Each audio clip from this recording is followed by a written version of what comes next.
my name is Jessie Rubin, and I am a fertility physician at Reproductive Biology Associates in Atlanta.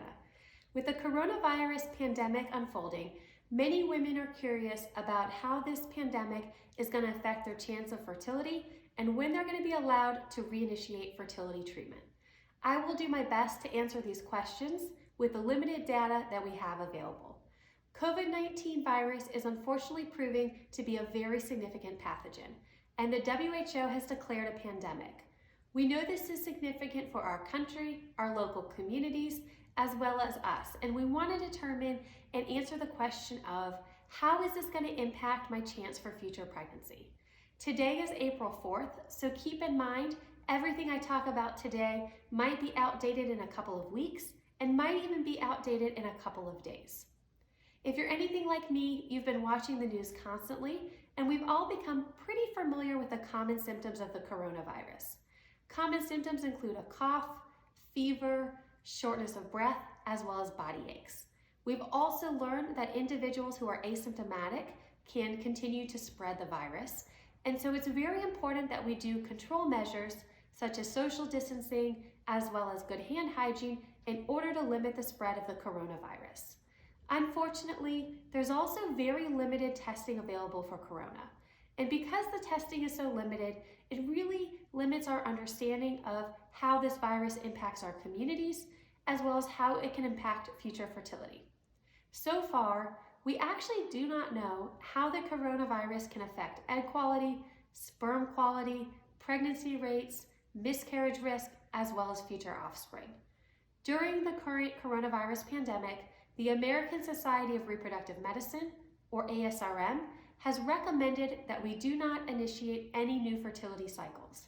So what this unfortunately means is that it's recommended we do not initiate intrauterine insemination, or IUI, or in vitro fertilization, also known as IVF. However, there are two exceptions to this rule.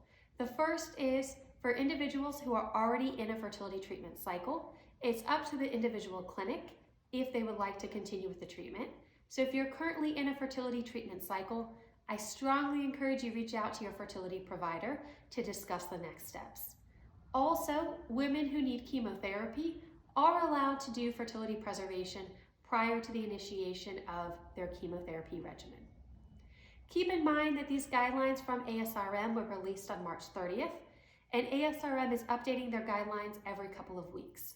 Fertility clinics across the nation are keeping very close track of all of the fertility guidelines and the ASRM recommendations. In the meantime, I know it's incredibly discouraging that we're not allowed to initiate new fertility treatment cycles, but that does not mean that you can't reach out to your fertility provider to come up with the fertility game plan. I know I have spent the last couple of weeks at home doing telemedicine, which are virtual chats with my patients, to come up with the fertility plan.